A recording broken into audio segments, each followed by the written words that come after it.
Sắp đến Trung thu rồi, Tô Huyền Tinh vừa mới đến văn phòng đã bị chị Mã bắt đi làm việc giúp. Lãnh đạo bên kia bận không xuể, nhưng phúc lợi Trung thu của chúng ta vẫn chưa được xác nhận xong. Nhiệm vụ cấp trên giao cho chúng ta là đến nhà máy hóa chất xác nhận chủng loại quả cáp.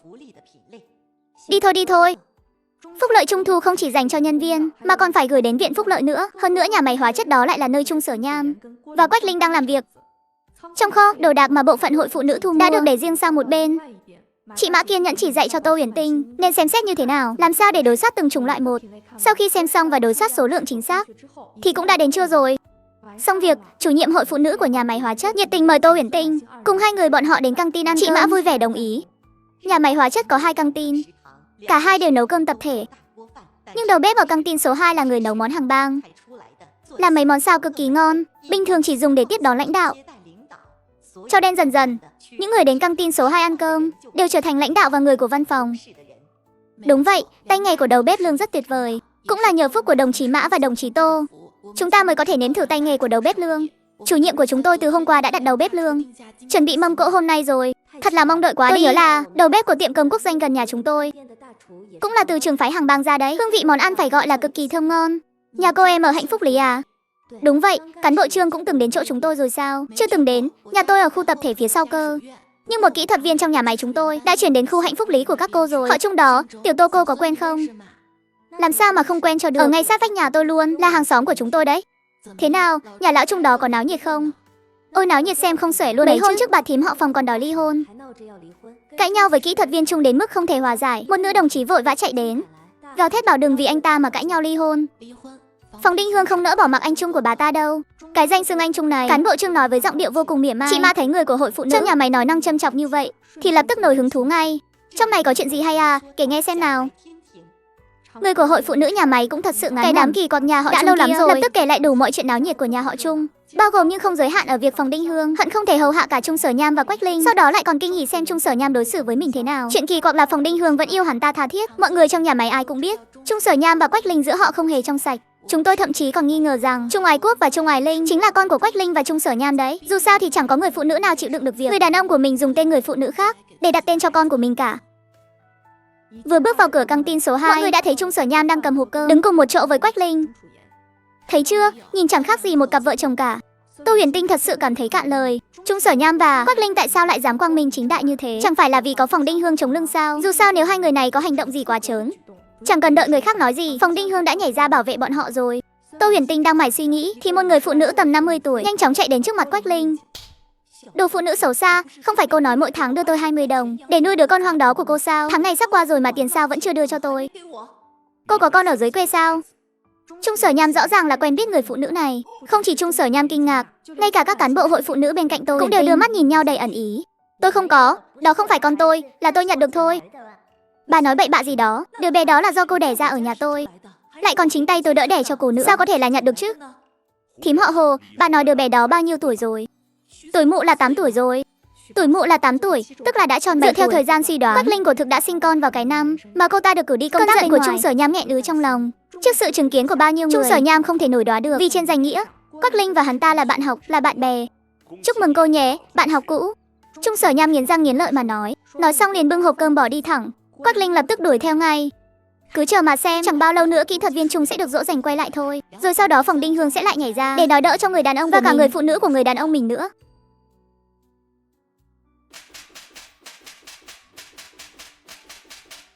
Quách Linh, năm đó cô đã nói gì hả? Cô nói cô sẽ vì con trai tôi mà thủ tiết cả đời, không lấy chồng cũng không sinh con. Mấy năm nay cô có nhân tình, bà già này đều nhắm mắt cho qua rồi. Bây giờ cô lại lòi ra cho bà già này một đứa con hoang. Cô nói cho bà già này biết đứa con đó là giống của ai. Bên cạnh bà lão có một người đàn ông đang cuống cuồng nhảy dựng lên. Mẹ ơi, mẹ bình tĩnh nói chuyện đi, đừng động tay động chân mà. Tao cứ động tay đấy thì sao nào? Mấy năm nay để cho cô ta yên tâm thủ tiết cho mày. Cái nhà này đã đặc biệt ngăn riêng ra một gian độc lập cho cô ta ở. Cô ta báo đáp nhà chúng ta như thế đấy à? Trung Sở Nham không biết đã quay lại từ lúc nào, hắn ta cứ thế bị đẩy vào giữa trung tâm cuộc hỗn chiến. Bà lão ngẩng đầu nhìn hắn, sự căm hận trong mắt càng thêm nồng đậm. Trung Sở Nham bị sự căm hận trong mắt bà lão làm cho sợ hãi lùi lại phía sau vài bước. Lúc này Phòng Đinh Hương và mấy đứa con nhà họ Trung cũng đã đến. Trong đó có một đứa trông rất giống Phòng Đinh Hương, chính là con trai cả Trung Ái Bình. Phản ứng đầu tiên của Quách Linh khi thấy người nhà họ Trung là đưa tay che mặt lại. Không ngờ Quách Linh này vẫn còn biết hổ thẹn cơ đấy. Thấy Phòng Đinh Hương còn chỉ tay, múa chân loạn cả lên kia. Đúng là đáng xấu hổ thật. Mấy năm nay, cô ta và kỹ thuật viên Trung có khác gì vợ chồng đâu. Chẳng qua là chưa bị bắt gian tại giường thôi. Nếu mà bị bắt được thì bọn họ cũng phải đi nông trường cải tạo rồi. Ngay lúc này, kẻ thích gây chú ý Trung Ái Linh lại bắt đầu hành trình làm màu của mình. Cô ta đẩy mạnh bà lão đang túm lấy Quách Linh ra. Bà buông tôi ra. Dì Quách. Trung Ái Linh nhân cơ hội đỡ Quách Linh đứng dậy.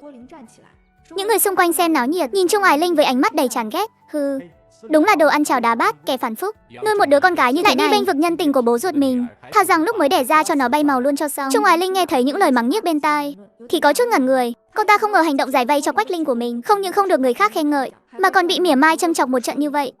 Bà Lao đã đứng vững lại và phản ứng kịp thời, tát một bà tai vào mặt Trung Ái Linh. Tao biết mày tên là Trung Ái Linh đúng không?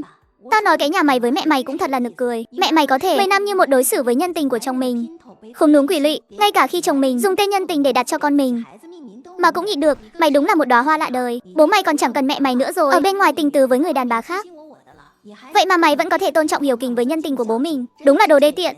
Nếu tao là mẹ mày, tao đã sớm cho cái giống đê tiện như mày bay màu rồi. Lúc này lại có thêm 2 người nữa đi đến. Người đến là vợ của Trung Ái Bình, Tôn Khâu, và cả thím họ Hồ, người vừa làm ầm ĩ một trận ở nhà máy hóa chất. Thím họ Hồ đang dắt tay một cậu bé khoảng 7-8 tuổi. Cậu bé này trông cũng có nét giống Phòng Đinh Hương. Cậu bé đó vừa thấy Quách Linh là mắt sáng rực lên. Nó chạy về phía Quách Linh. Mẹ ơi, mẹ ơi. Mọi người có mặt ở đó ai nấy đều xôn xao. Một phen hỗn loạn nổ ra. Sau đó Tôn Khâu tặng cho Trung Ái Bình một cái tát. Trung Ái Bình, anh làm tôi thấy buồn nôn quá. Lại đi tằng tiệu với nhân tình của bố mình, lại còn sinh cho ông ta một đứa con nữa chứ. Anh đúng là đói khát thật đấy. Đám đông xem kịch ở hiện trường giống như bị ai đó nhấn nút tắt tiếng. Ánh mắt của mọi người cứ đảo qua đảo lại giữa cậu bé, Trung Ái Bình và Quách Linh, đến mức nhìn không xuể luôn. Mẹ kiếp, hôm nay ra khỏi cửa đúng là có phúc thật. Nếu không thì làm sao gặp được chuyện náo nhiệt thế này. Chẳng phải sao, cả đời này tôi chỉ thấy 2 người đàn ông tranh một người phụ nữ, chứ chưa thấy 2 cha con tranh một người phụ nữ bao giờ. Kỹ thuật viên Trung ơi, cháu nội ông đã 7 tuổi rồi đấy. Ông cảm thấy thế nào hả? Thế thì còn cảm thấy thế nào được nữa. Chắc chắn là vừa kinh hỉ vừa bất ngờ rồi. Ha ha ha, Trung Ái Bình, đó là gì của mày đấy? Là gì tôi thì sao, cũng đâu phải mẹ tôi. Ông biết không, tôi vẫn luôn tò mò, rốt cuộc là người phụ nữ có hương vị thế nào mà khiến ông kết hôn bao nhiêu năm vẫn mãi không quên được. Cho nên vào cái năm ông không có ở nhà, tôi đã đi nếm thử một chút, cảm giác của thực là rất ổn. Ông không biết cô ta ở trước mặt tôi buông thả thế nào đâu. Chỉ cần tôi muốn, kiểu gì cô ta cũng sẵn lòng cùng tôi thử nghiệm. Lúc đó tôi chẳng qua chỉ dùng một chút sức mạnh với cô ta thôi. Cô ta cũng chẳng hề phản kháng tôi chút nào. Quách Linh bịt tai con trai mình lại, nước mắt giàn giụa nghe những lời của Trung Ái Bình. Tôn Khâu đứng bên cạnh, cảm thấy năm đó mình đúng là mù mắt rồi, mới đi nhìn trúng một người đàn ông như thế này. Phòng Đinh Hương kể từ khi biết Trung Ái Bình và Quách Linh có con với nhau, bà ta cả người ngây dại đứng chết chân tại chỗ. Cho dù kiếp trước có sống đến từng tuổi đó, bà ta cũng chưa bao giờ nằm mơ thấy Quách Linh lại sinh cho bà ta một đứa cháu nội. Ở bên kia, Trung Sở Nham bị con trai mình khiêu khích cũng đã bình tĩnh trở lại. Tôi tự thấy mình không có điểm nào có lỗi với anh cả. Tất nhiên là ông thấy ông không có điểm nào có lỗi với tôi rồi. Dù sao thì ông cũng nuôi tôi khôn lớn, cho tôi đi học, lại còn cưới vợ cho tôi nữa. Nhưng ông có còn nhớ năm đó ông vì Quách Linh mà cãi lại ông bà đã nói những lời gì không? Nhà họ Trung này toàn là giống tình si. Không may là tôi có lẽ cũng là một giống tình si của nhà họ Trung. Hồi tôi học cấp 2, có một người bạn gái mà tôi thích. Ông biết không, năm đó tôi và cô ấy vẫn chưa xác định gì cả, chỉ là có cảm tình với nhau thôi. Lúc cùng nhau đi mua đồ dùng cho lớp thì bị ông nhìn thấy. Ông liền đi tìm giáo viên của tôi, tìm cả phụ huynh của đối phương nữa, bảo cô ấy đừng có quyến rũ tôi, đừng có làm ảnh hưởng đến việc học của tôi. Chuyện này đã gây ra chấn động rất lớn. Cô ấy không chịu nổi sự khổ cực của những lời đàm tiếu nên đã nghĩ quần tự đăng xuất vĩnh viễn. Thật ra tôi đã sớm không còn nhớ rõ diện mạo của cô bạn đó nữa, nhưng mà tôi chính là muốn để ông cũng phải nếm trải mùi vị của sự mất mát. Trung Ái Bình nhìn sang Tôn Khâu. Lúc ở bên cô ấy, anh ta đã cắt đứt với Quách Linh rồi. Anh ta thực sự muốn sống cả đời với Tôn Khâu, nhưng bây giờ có lẽ là không còn khả năng đó nữa rồi. Tôn Khâu, người vốn tưởng rằng có thể che giấu được cả đời, tát cho anh ta một cái bạt tai. Đừng có dùng cái ánh mắt đó nhìn tôi thấy buồn nôn lắm. Trung Ái Bình, hạng cặn bã như anh thì không nên kết hôn mới đúng. Anh nên giống như bố anh ấy, ở bên cạnh con tiện nhân đó mà sống cả đời đi. Tôi muốn ly hôn với anh. Tôn Khâu không rảnh ở lại xem cái trò hề này. Bây giờ cô phải đi bệnh viện ngay để xử lý cái nợ nghiệt ngã trong bụng đi. Cô không thể để nhà họ Trung níu chân mình được. Trung Ái Bình bị Trung Sở Nhan đánh. Lần này Trung Ái Bình không nhịn nổi nữa, anh ta bắt đầu đánh trả. 2 cha con lao vào đánh nhau túi bụi. Quách Linh định can ngăn. Mẹ chồng cũ đang xem náo nhiệt rất sướng mắt thì cuống lên, túm chặt lấy cổ áo Quách Linh không cho đi. Cô định đi đâu hả? Con về nhà đây mẹ ơi. Con cầu xin mẹ đấy, nể tình bao nhiêu năm qua con luôn hiếu thảo và tôn trọng mẹ. Mẹ tha cho con đi, sau này con không bao giờ làm loạn nữa. Con sẽ an phận thủ thường giữ gìn cho Hải Trung, có được không? Cô đừng có nhắc đến Hải Trung với tôi. Cô không xứng đáng nhắc đến Hải Trung. Cô có tư cách gì mà nhắc đến Hải Trung chứ? Hải Trung chính là bị cô và nhân tình của cô hại mất đấy. Trả lại mạng con trai cho tôi. Cây gậy lớn nhắm thẳng vào 2 cha con Trung Sở Nham mà vụt xuống. Phòng Đinh Hương hét lên rồi lao đến bên cạnh Trung Sở Nham, đẩy mạnh hắn ra. Trung Ái Bình cũng nhân cơ hội né sang một bên. Cây gậy rơi trúng vào vai của Phòng Đinh Hương. Phòng Đinh Hương đau đớn hét lên thành tiếng. Chỉ trong chốc lát, Hồng Tú Trương đã chạy đến, các đồng chí công an nhận được báo án cũng đã chạy tới nơi. Công an bắt giữ lão già, Hồng Tú Trương bắt giữ cha con Trung Sở Nham và Quách Linh. Lão già chấp nhận bị bắt. Lão chỉ hận cây gậy của mình không vụt chúng lên người cha con Trung Sở Nham. Ông trời thật đúng là không có mắt mà. Con trai tôi là người tốt như thế, chỉ vì phát hiện ra mối quan hệ của đôi cẩu nam nữ đó mà bị mụ độc ác kia hại ra đi. Phong Đinh Hương, cái loại tiện nhân như mày lại có thể sống tốt được. Ông trời thật không có mắt. Cái hạng đê tiện như mày đáng hẹo từ lâu rồi. Mày mới là kẻ đáng hẹo nhất. Mày là đồ đàn bà hư hỏng đê tiện. Thật không biết xấu hổ, cướp vợ người ta còn xử lý luôn cả người ta nữa. Đúng là Tây Môn Khánh tài thế mà. Con trai tôi yêu cô như vậy, để cưới được cô nó đã tiêu hết số tiền tiết kiệm. Con phải sang tỉnh bên cạnh làm lao công khổ cực. Cả người nó đầy bệnh tật đều là vì cô mà ra cả. Nó biết cơ thể nó không khá lên được nữa, không chừng ngày nào đó sẽ mất. Nó quỳ xuống trước mặt tôi bảo chúng tôi tách các người ra ở riêng. Con mang cái thân bệnh tật ngăn một bức tường trong sân, để cô được ở một mình một hộ. Nó còn nhờ vào các mối quan hệ để đưa cô vào làm việc dưới trường kế toán Vương. Kế toán Vương nể mặt nó, mà hết lòng chỉ dạy cô.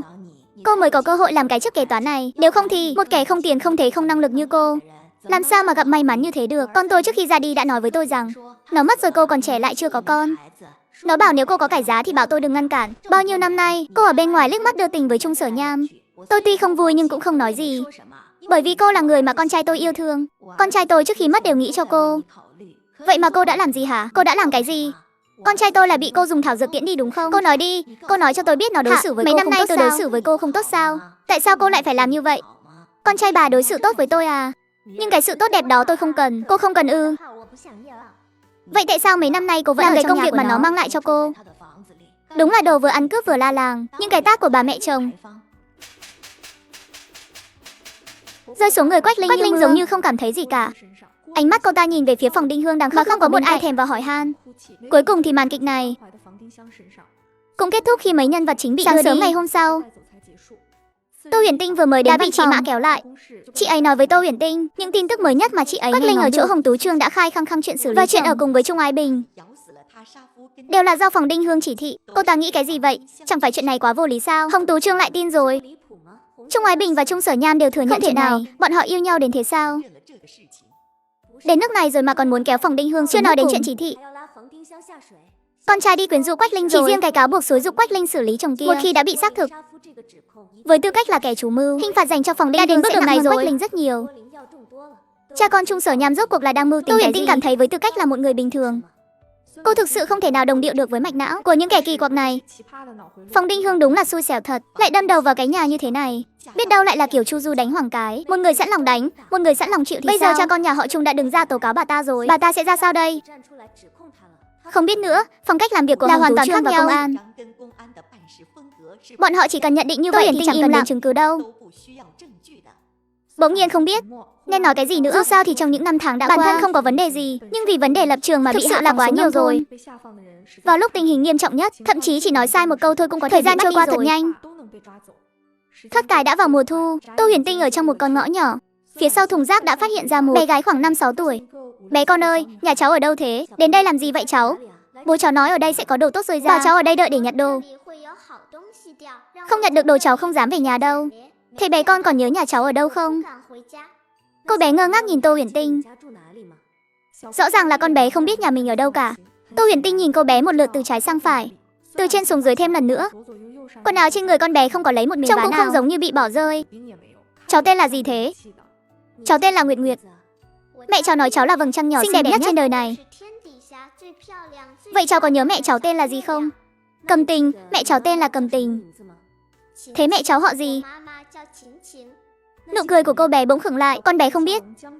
Tô Huyền Tinh thấy tình hình này, cho cô đưa cô bé về nhà thì chắc chắn là không thể nào. Cho nên cô quyết định có việc gì thì cứ tìm cảnh sát. Hội phụ nữ bình thường cũng thường xuyên làm việc với đồn công an. Tô Huyền Tinh và cảnh sát đều đã quen mặt nhau cả rồi.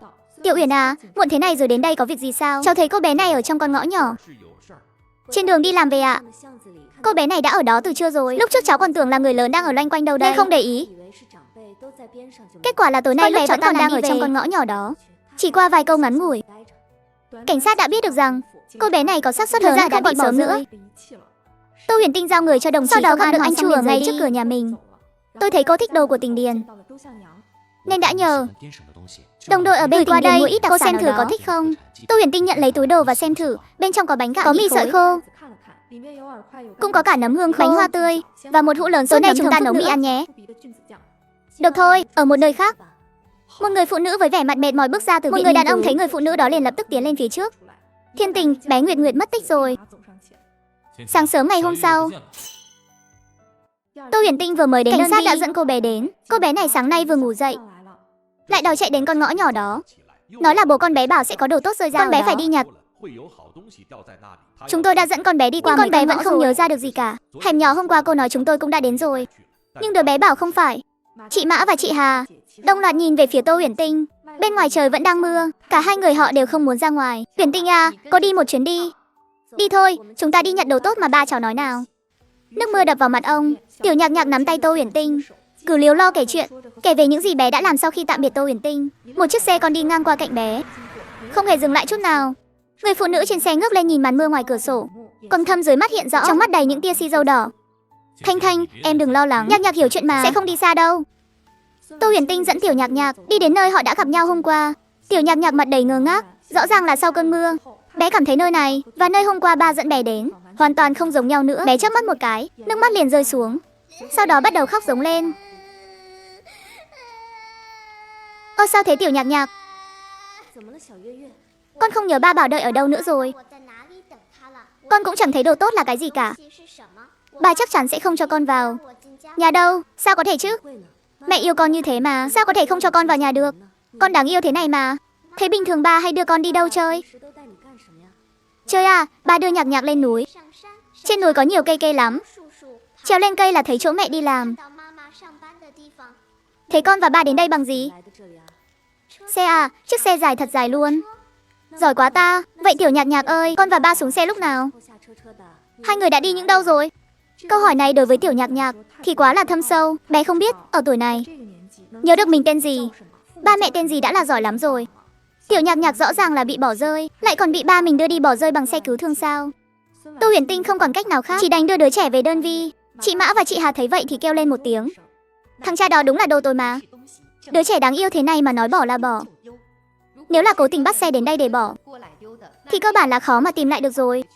Cứ xem sao đã, nếu thật sự không tìm được thì tính sau. Cô xem chuyện đời này biết kêu ai phân xử đây. Nhà bên cạnh nhà tôi ấy, hai vợ chồng đó từ lúc cưới đến giờ mãi chẳng có con.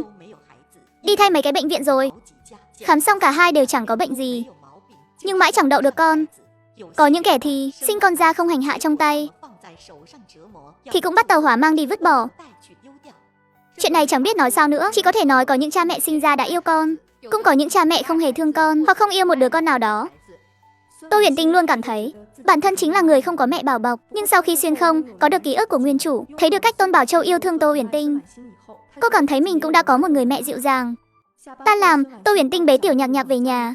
Mưa cũng đã tạnh rồi, Tiểu Nhạc Nhạc cứ đòi cầm ông cho bằng đạo lý với một đứa bé 3 tuổi thì đúng là không thông được rồi. Lúc sắp về đến nhà, một chiếc xe lao vút qua cạnh họ. Nước mưa bắn tung tóe vào ống quần Tô Uyển Tinh, bị cô chửi thầm trong lòng mấy câu đồ đại ngu. Thanh Thanh, cảnh sát chúng ta cũng báo rồi, tìm khắp nơi rồi mà vẫn không thấy tăm hơi đâu. Nên về nhà trước không? Hôm nay mẹ dẫn theo Tiểu Phúc cũng vừa xuống xe.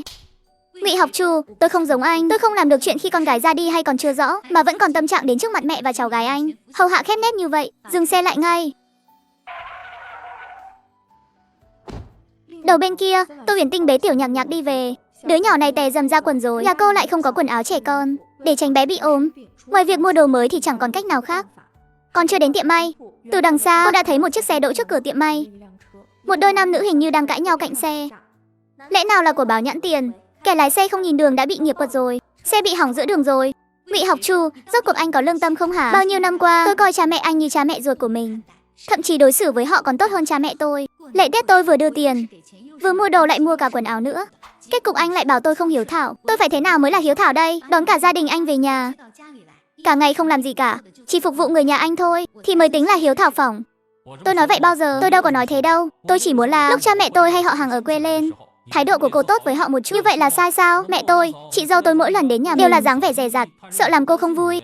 Cô có biết không, mỗi lần tôi tiễn họ về quê, lòng tôi đau thắt lại thế nào không hả? Cô gái à, cô rộng lượng chút đi, cho nhà chồng chút sắc mặt tốt không được sao? Giới trẻ bây giờ chẳng biết kính lão gì cả. Thời của chúng tôi ấy mà, có người phụ nữ nào dám tỏ thái độ với nhà chồng đâu.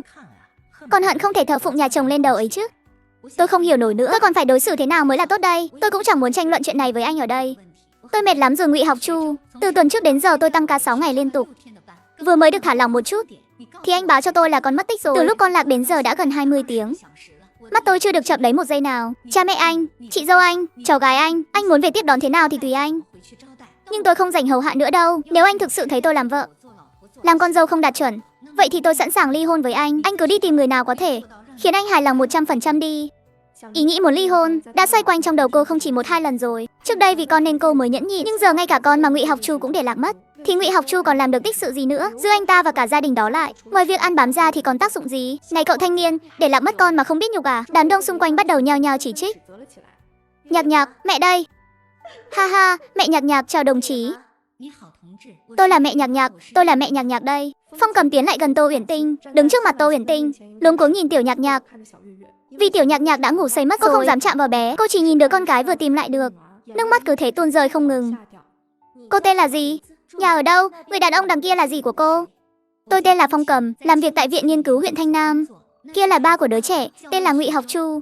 Tô Uyển Tinh không hỏi cô ấy làm nghiên cứu gì. Cô nhìn quanh đám đông đang hóng hớt một lượt. Bà Hà ơi, bà giúp cháu bế đứa nhỏ với. Bà Hà đáp một tiếng rồi bước ra khỏi đám đông. Tô Uyển Tinh đặt đứa trẻ vào tay bà rồi nói với Phong Cầm, đồng chí này, không phải tôi không tin cô, nhưng chuyện liên quan đến trẻ nhỏ tôi buộc phải cẩn thận một chút. Phong Cầm cầm tờ giấy chứng nhận công tác ra, gật đầu lia lịa như giã tỏi. Cảm ơn đồng chí nhiều lắm. Cảm ơn cô. Đằng kia, tài xế Tiểu Mã đang đứng cạnh xe, cũng lập tức chạy tới ngay, liếc nhìn Tiểu Nhạc Nhạc một cái, liền tươi cười hớn hở. Kỹ thuật viên Phong, tìm thấy Tiểu Nhạc Nhạc rồi. Tiểu Mã à, phiền anh đi báo cho các đồng chí ở đồn công an một tiếng, nói là chúng ta tìm thấy đứa trẻ rồi, nhờ họ đến làm chứng giúp chúng ta. Ngụy Học Chu trừng mắt nhìn chằm chằm Tiểu Nhạc Nhạc đang được bà Hà ôm trong lòng. Gã thực sự không thể ngờ được, đã đưa Tiểu Nhạc Nhạc đến tận hộ sĩ để vứt rồi mà con bé vẫn có thể được tìm thấy. Ngụy Học Chu nhìn Tô Uyển Tinh, người đã giúp gã tìm lại con gái, nhưng trong mắt cũng đầy vẻ căm hận. Nhìn cái gì mà nhìn hả? Tô Uyển Tinh và hai cái thật mạnh vào mặt Ngụy Học Chu. Cô cảm thấy sướng rơn cả người. Phong Cầm, tôi bị dạy dỗ rồi cô không thấy à? Dạy dỗ thì dạy dỗ thôi. Anh là đàn ông đại trượng phu, bị dạy dỗ hai cái thì đã sao? Con cái người ta thì có bao nhiêu sức lực chứ? Và lại, cô bé không dạy dỗ ai mà lại dạy dỗ anh không tự xem lại mình đi thì thôi. Còn kêu tôi làm gì nữa? Chẳng lẽ tôi còn giúp anh dạy dỗ lại cô ấy à? Phong Cầm đã nhẫn nhịn Ngụy Học Chu đến giới hạn rồi. Lần này còn làm mất cả con gái của cô nữa. Phong Cầm đã sớm nghĩ kỹ cả rồi. Nếu như không tìm thấy Tiểu Nhạc Nhạc thì cô sẽ xử lý gia đình Ngụy Học Chu thế nào? Mẹ đây rồi con yêu. Phong Cầm vươn tay ôm chặt Tiểu Nhạc Nhạc vào lòng. Hai mẹ con ôm nhau khăng khít. Tiểu Nhạc Nhạc quay đầu lại nhìn thấy Ngụy Học Chu. Con xin lỗi ba ạ, con không nhận được đồ tốt mà ba nói. Nhạc Nhạc hôm nay vốn cũng định đi nhặt rồi, nhưng mà trời lại đổ nước xuống, con không tìm thấy chỗ ba bảo nữa rồi. Ba đừng dạy dỗ Nhạc Nhạc, Nhạc Nhạc không về nhà đâu. Nhạc Nhạc đợi trời hết đổ nước rồi sẽ đi nhặt đồ tốt cho ba sau. Phong Cầm nhìn Ngụy Học Chu lạnh cười. Ngụy Học Chu định bỏ chạy, Tiểu Mã vừa hay dẫn theo mấy anh công an đi tới. Thưa các đồng chí công an, tôi nghi ngờ con cái mình bị Ngụy Học Chu bỏ rơi. Tôi nghi ngờ lý do gã muốn vứt bỏ con gái tôi hoàn toàn là vì đứa cháu gái lớn hơn con gái tôi 2 tuổi kia. Tôi nghi ngờ gã có quan hệ bất chính với chị dâu mình.